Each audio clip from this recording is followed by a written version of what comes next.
नमस्कार। यो वर्षको बजेट 2082-83 मा सरकारले भूमि व्यवस्था, सरकारी संस्था, गरिबी निवारण र घर जग्गा सम्बन्धी महत्त्वपूर्ण कुरा उठाएको छ। यदि तपाईँ घर जग्गा किनबेच, सरकारी संस्था वा रियल इस्टेटमा चासो राख्नुहुन्छ भने यो भिडियो हजुरको लागि हो। सेक्सन 1 सहकारी संस्था सम्बन्धी। सहकारी संस्थाहरूको वर्गीकरण, एकीकरण र शुद्धिकरण गरिनेछ। 5 लाखसम्मको बचत रकम सुरक्षित राख्न बिमा कोष स्थापना गरिनेछ।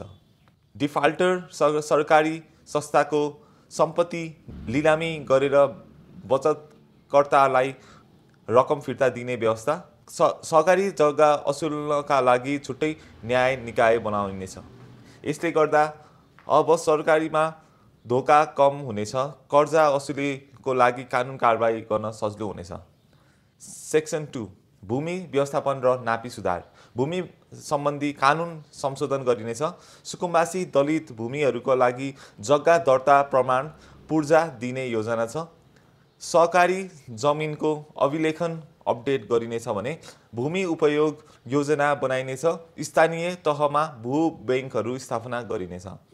मालपोत र नापी कार्यालयको डिजिटलाइजेसन गर्नेछ। अब डिजिटल नापी र भू उपयोग प्लानले रियल इस्टेटको ट्रान्सपेरेन्सी बढाउँछ। सेक्सन 3 उद्योग, कृषि फर्म र हाउसिङ परियोजनाहरूमा जग्गा सम्बन्धी नियमहरू। उद्योग, कृषि फर्म, हाउसिङ वा अपार्टमेन्ट बनाउन हदबन्दी भन्दा बढी जग्गा किन्न छुट मिल्नेछ भने निर्माण सम्पन्न भइसकेको र हदबन्दीले रोकिएको घर वा अपार्टमेन्ट बिक्री गर्न मिल्नेछ। यसले स्टल प्रोजेक्टहरूलाई चाहिँ लाइफ फर्काउन छ भने अब डेभलपर्सहरूलाई चाहिँ प्रोजेक्ट बेच्न सजिलो गर्नेछ। गरिबी निवारण र जग्गा हस्तान्तरण।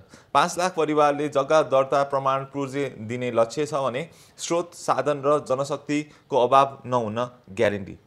यसले गर्दा धेरै नेपालीले कानुनी रूपमा आफ्नो जग्गा सम्पत्ति पाउनेछन्। यो बजेटले सहकारी भूमि प्रणाली र रियल इस्टेटमा धेरै सकारात्मक कुरा ल्याएको छ।